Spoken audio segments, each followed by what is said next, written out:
Assalamualaikum warahmatullahi wabarakatuh. Apa kabar teman-teman semuanya?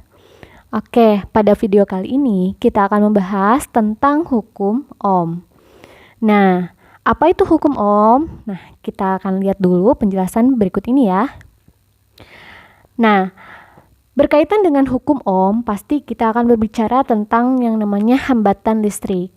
Hambatan listrik ini bisa kita sebut juga dengan resistansi. Nah, apa itu hambatan listrik atau resistansi? Hambatan listrik atau resistansi itu merupakan kemampuan suatu benda untuk menghambat atau mencegah aliran arus listrik. Nah, komponen listrik untuk menghasilkan hambatan listrik pada rangkaian itu disebut dengan resistor. Jadi ada dalam suatu komponen elektronik gitu, itu namanya resistor. Fungsinya untuk menghambat atau mencegah aliran arus listrik. Nah, kalau kita gambarkan dalam sebuah rangkaian, itu gambarnya nanti akan seperti ini. Ya, kan nanti seperti ini. Nah, konsepnya seperti apa? Kita lihat di sini ada gambar. Ini sebagai ilustrasi saja. Misalnya di sini ada tangki air ya yang mengalirkan air ke pipa sampai ke keran. Nah, dari ilustrasi konsep ini sama halnya dengan arus listrik. Jadi arus aliran air ini sama dengan arus listrik. Nah, arus listrik di sini dianalogikan sebagai aliran air. Nah, jadi aliran air di sini itu ibaratnya arus listriknya. Kemudian muatan listrik ya. Muatan listriknya dianalogikan jumlah air pada tangki. Jadi misal di sini ada muatannya ya. Muatannya. Nah, muatannya di sini itu dianalogikan sebagai air yang ada dalam tangki. Kemudian ada hambatan listrik. Hambatan listrik itu dianalogikan ukuran diameter pipa air. Nah, jadi kalau misalkan pipa airnya ini semakin kecil, otomatis hambatannya juga akan semakin besar.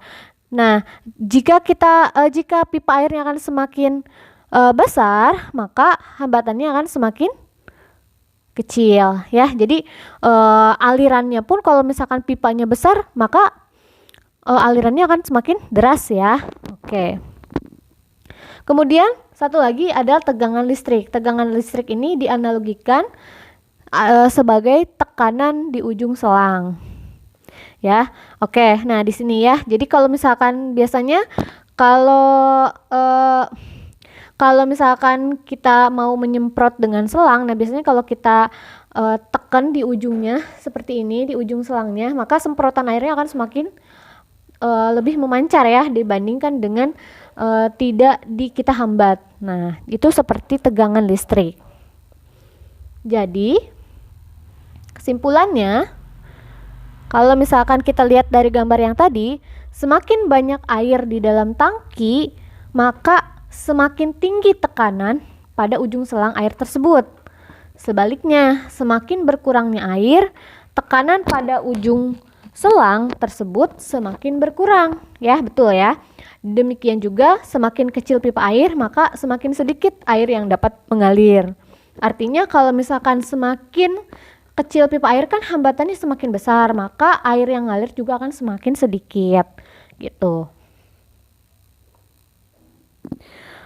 Nah, hubungan antara beda tegangan dan arus listrik ini itu disebut dengan hukum Ohm.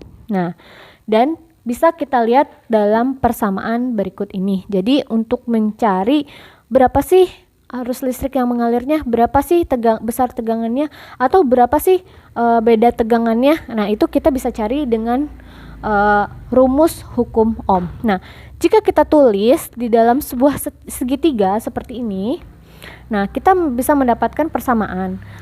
Jika kita ingin mencari beda tegangannya atau mencari V-nya, kita tutup saja V-nya.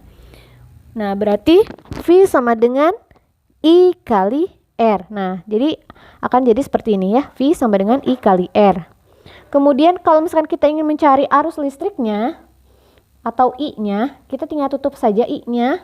maka tinggal V dibagi R. Nah, jadinya bentuknya seperti I sama dengan V dibagi R. Kemudian jika kita ingin mencari berapa sih hambatannya atau berapa sih resistansinya, nah ini kita tinggal tutup saja R-nya. Nah, berarti tinggal V dibagi I. Jadi seperti ini hasilnya, R sama dengan V dibagi I. Nah, V-nya itu beda tegangan, satuannya itu adalah volt atau V. I itu arus listrik, satuannya adalah ampere atau bisa disingkat dengan huruf A. Dan R itu adalah resistansi atau hambatan, satuannya adalah ohm. Nah, tapi biasanya ohm ini bisa juga kita simbolkan dengan lambang omega ya. Nah, seperti ini lambangnya. Gitu. Nah, langsung saja kita ke contoh soal berikut ini. Nomor 1, sebuah lampu yang memiliki hambatan 9 ohm. Nah, dirangkai dengan baterai yang memiliki tegangan 3 volt. Berapakah nilai kuat arus listrik yang mengalir? Oke, kita langsung saja diketahui. Apa yang diketahui? Di sini ada hambatan. Nah, hambatan itu simbolnya apa? Hambatan adalah R ya. Nah, R. Jadi R sama dengan 9 ohm. Kemudian di sini apa yang diketahui lagi? Ada tegangan. Tegangan itu adalah V. V-nya adalah 3 volt. Kemudian yang ditanya apa? Berapa nilai kuat arus listrik? Berarti ditanya itu adalah I. Ya. Jawab. Oke, kita masukkan saja. Nah, jika kalian lupa, kita tinggal bikin segitiga. Ya, di sini V, ini I, ini R. Oke, kita akan mencari I ya, teman-teman. Jadi I itu adalah tinggal kita tutup. I-nya kita tutup, berarti tinggal V dan R. V-nya di atas dibagi R. Jadi I sama dengan V dibagi R. V-nya kita masukin, teman-teman. V-nya adalah 3 dan R-nya adalah 9.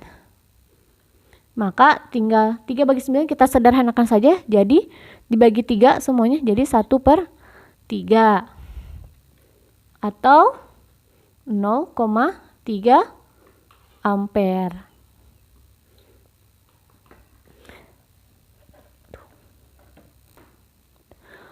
Nah, untuk nomor 2, nah bagaimana kalau misalkan soalnya bentuknya gambarnya seperti ini. Di sini kita lihat ada rangkaian listrik. Nah, ini tadi seperti yang sudah dijelaskan, ada simbol hambatan atau resistansi. Nah, berarti kita langsung saja di sini diketahui itu ada hambatannya atau R-nya itu sama dengan 2 ohm. Kemudian di sini ada 12 V, 12 volt. Volt itu tadi apa ya? Nah, volt itu di sini adalah beda potensial ya, beda tegangan. V 12 volt. Kemudian yang ditanya apa? Nah, di sini ada I ya. I atau arus listrik. Berapa arusnya yang mengalir pada rangkaian ini? Ditanya adalah I-nya berapa? Nah, sama ya, jawab.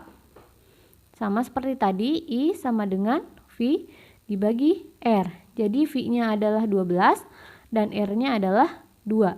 Jadi 12 bagi 2 adalah 6 ampere. Nah, setelah kita tadi sudah mencoba menjawab contoh soal, ada 2 contoh soal ya. Nah, sekarang coba kalian jawab pertanyaan yang ada di video ini. Oke, sebuah lampu yang memiliki hambatan 3 ohm dihubungkan dengan sebuah baterai. Jika arus yang mengalir sebesar 4 ampere, berapakah besar tegangan baterai tersebut? Oke, silahkan kalian jawab. Silahkan kalian jawab video soal yang ada di video ini di kolom komentar di bawah ya. Oke. Selamat mengerjakan. Sampai jumpa di video berikutnya. Wassalamualaikum warahmatullahi wabarakatuh.